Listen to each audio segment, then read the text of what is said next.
apa kabar semuanya? Kami harap semua dalam keadaan sukacita dan damai sejahtera. Yang sakit disembuhkan dan yang punya masalah segera mendapatkan solusinya. Haleluya, amin. Nah, berikut ini kami sajikan beberapa fakta unik cara Tuhan menyembuhkan sakit yang tercatat di Alkitab. 8. Ular tembaga. Dalam episode sebelumnya tentang penyakit, sudah dibahas penyebab orang Israel dihukum Tuhan melalui gigitan ular tedung, yang tercatat dalam Bilangan 21 ayatnya ke-8 hingga 9. Namun Tuhan pun tetap memberi solusi dengan memerintahkan Musa untuk membuat ular tedung dari tembaga, kemudian ditaruh pada sebuah tiang. Kenapa memilih tembaga? Karena unsur logam ini lunak, sehingga cepat dan mudah dibentuk oleh Nabi Musa. Hal ini sebenarnya adalah nubuatan tentang kedatangan Yesus untuk menebus umat manusia dari dosa yang harus mati di kayu salib, yang terdapat dalam Yohanes 3 ayatnya ke-14 hingga 16. 7. Kue ara.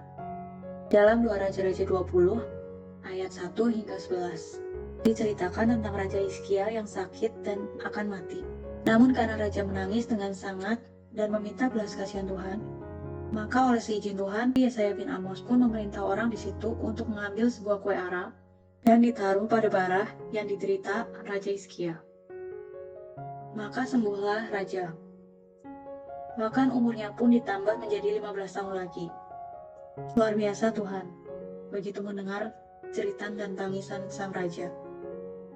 Semula akan mati karena bara yang begitu parah, namun disembuhkan oleh Tuhan, bahkan ditambah umurnya.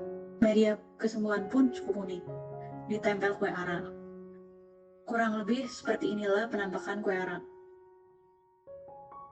6. Mandi di sungai. Peristiwa ini terjadi pada Panglima Naaman. Siapakah Naaman?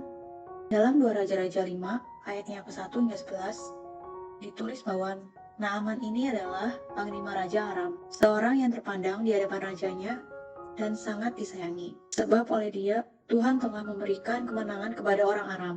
Tetapi orang itu menderita sakit kusta. Orang Aram pun pernah keluar bergerombolan dan membawa tertawan seorang anak perempuan dari negeri Israel. Ia menjadi pelayan pada istri Naaman.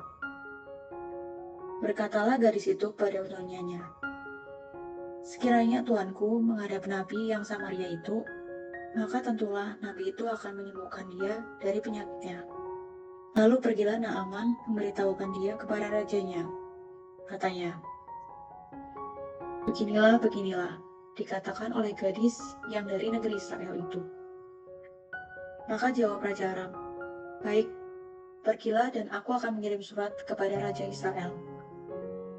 Lalu pergilah Naaman dan membawa sebagai persembahan 10 talenta perak dan 6.000 shikal emas dan 10 potong pakaian.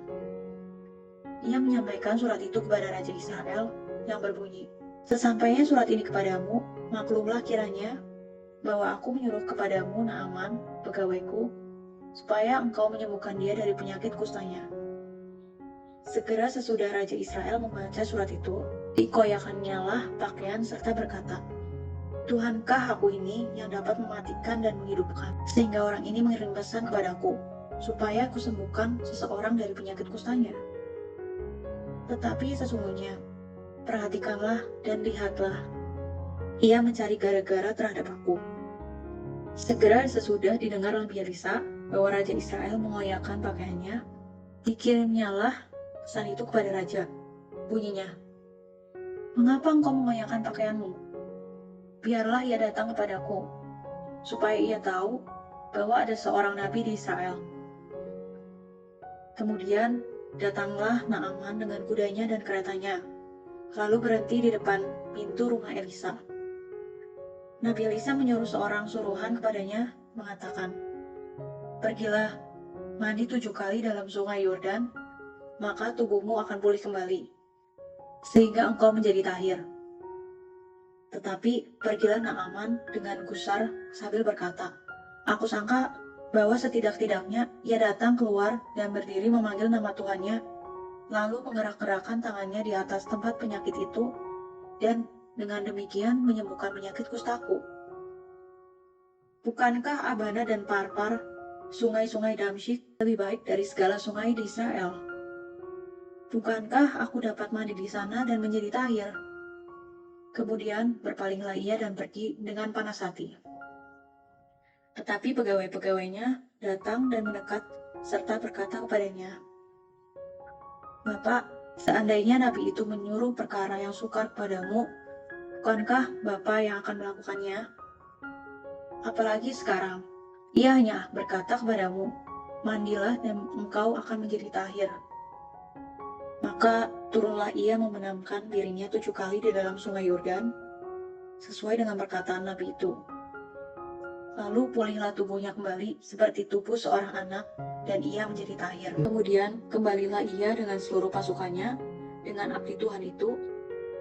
Setelah sampai, tampillah ia ke depan Elisa dan berkata, "Sekarang aku tahu bahwa di seluruh bumi tidak ada Tuhan kecuali di Israel. Karena itu, terimalah kiranya suatu pemberian dari hamba-Mu ini." Tetapi Nabi Elisa menjawab, "Demi Tuhan yang hidup, yang di hadapannya aku menjadi pelayan, sesungguhnya aku tidak akan menerima apa-apa." Dan walaupun Naaman mendesaknya supaya menerima sesuatu, ia tetap menolak. Wah, luar biasa ya Nabi Elisa. Tidak mau menerima imbalan karena dia tahu bahwa Tuhanlah yang menyembuhkan. Dia hanyalah alat. Semoga hamba-hamba Tuhan zaman now tetap mengikuti jejak Nabi Elisa. 5. Ludah dicampur tanah.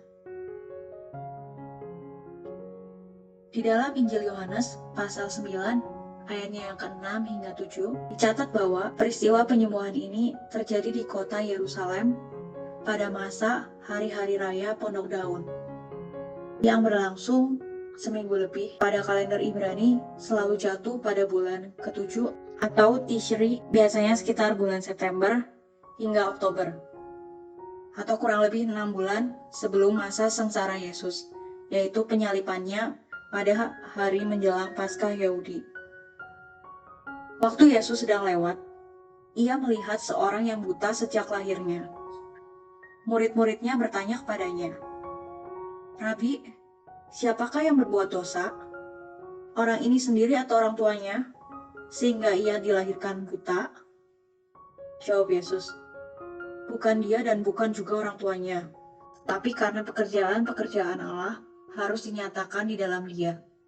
Kita harus mengerjakan pekerjaan Dia yang mengutus aku selama masih siang akan datang malam, di mana tidak ada seorang pun yang dapat bekerja. Selama aku di dalam dunia, akulah terang dunia." Setelah ia mengatakan semuanya itu, ia meludah di tanah dan mengaduk ludahnya itu dengan tanah, lalu mengoleskannya pada mata orang buta tadi dan berkata kepadanya, "Pergilah, basuhlah dirimu dalam kolam Siloam." Siloam artinya yang diutus. Maka pergilah orang itu, ia membasuh dirinya, lalu kembali dengan matanya yang sudah melek. Peristiwa unik ini menggegerkan Israel, khususnya para ahli Taurat, yaitu orang-orang Farisi. Dasar orang Farisi. Mukjizat di depan mata masih juga ragu bahwa Yesus adalah Sang Mesias. 4. Sapu tangan Paulus. Siapakah Paulus? Paulus adalah seorang tokoh penting dalam penyebaran ajaran kekristenan yang bersumberkan dari pengajaran Yesus Kristus. Paulus memperkenalkan diri melalui kumpulan surat-suratnya dalam Perjanjian Baru di Alkitab Kristen sebagai seorang Yahudi dari suku Benyamin yang berkebudayaan Yunani dan memiliki kewarganegaraan Romawi. Dibesarkan di Yerusalem dan dididik dengan teliti di bawah pimpinan guru besar atau rabi Yahudi bernama Gamaliel. Semasa mudanya, Paulus atau yang awalnya bernama Saulus hidup sebagai seorang Farisi beragama Yahudi. Awalnya ia seorang penganiaya murid-murid Yesus, dan sesudah pengalamannya berjumpa Yesus di jalan menuju kota Damaskus, ia berubah menjadi seorang pengikut Yesus Kristus. Tuhan berkenan dalam hidupnya, Seluruh hidupnya diabdikan melayani, menulis surat pada jemaat, dipenjara karena nama Yesus, dan banyak melakukan mujizat. Bahkan di dalam Kisah Para Rasul, pasal 19 ayat yang ke-12, diceritakan tentang sapu tangan dan kain yang pernah dipakai oleh Rasul Paulus yang dibawa kepada orang sakit, lalu mereka sembuh dan roh jahat pun keluar daripada mereka. Luar biasa bukan? Tentu semua ini terjadi karena seizin Tuhan. Paulus berkenan di hadapan Tuhan. Tertulis di ayat selanjutnya, banyak orang-orang yang tidak benar meniru, yaitu anak-anak sekewa, memakai nama Yesus untuk mengusir setan pun gagal. Yang tercantum pada ayat 13-16. Jadi, jangan sembarang mendoakan orang sakit atau mengusir setan ya. Bisa-bisa setannya marah sama yang mendoakan. 3. Bayangan tubuh Petrus. Siapakah Petrus? Petrus adalah salah seorang dari 12 Rasul Yesus. Nama lainnya adalah Simon atau Kefas. Ia adalah seorang nelayan dari Galilea yang dipercayakan oleh Yesus menjadi pemimpin para murid dan mengembalakan domba-domba kepunyaan Tuhan. Yang tercantum pada Yohanes 21 ayat 15 hingga 16. Ia dan saudaranya Andreas adalah rasul pertama yang dipanggil oleh Yesus. Simon dinamakan sebagai Petrus atau batu karang yang mengisyaratkan bahwa Yesus meletakkan landasan gerejanya di atas Petrus. Selepas peristiwa penyangkalan 3 kalinya yang terkenal itu, Tuhan memakai Petrus secara luar biasa. Ribuan orang bertobat dan memberikan dirinya dibaptis. Mujizat pun terjadi sepanjang pelayanannya. Salah satunya adalah mujizat kesembuhan melalui bayangannya, yang tertulis di dalam Kisah Para Rasul 5 ayat 15. Bahkan, mereka membawa orang-orang sakit itu keluar ke jalan raya dan membaringkannya di atas balai-balai dan tilam, supaya apabila Petrus lewat, setidak-tidaknya bayangannya mengenai salah seorang dari mereka.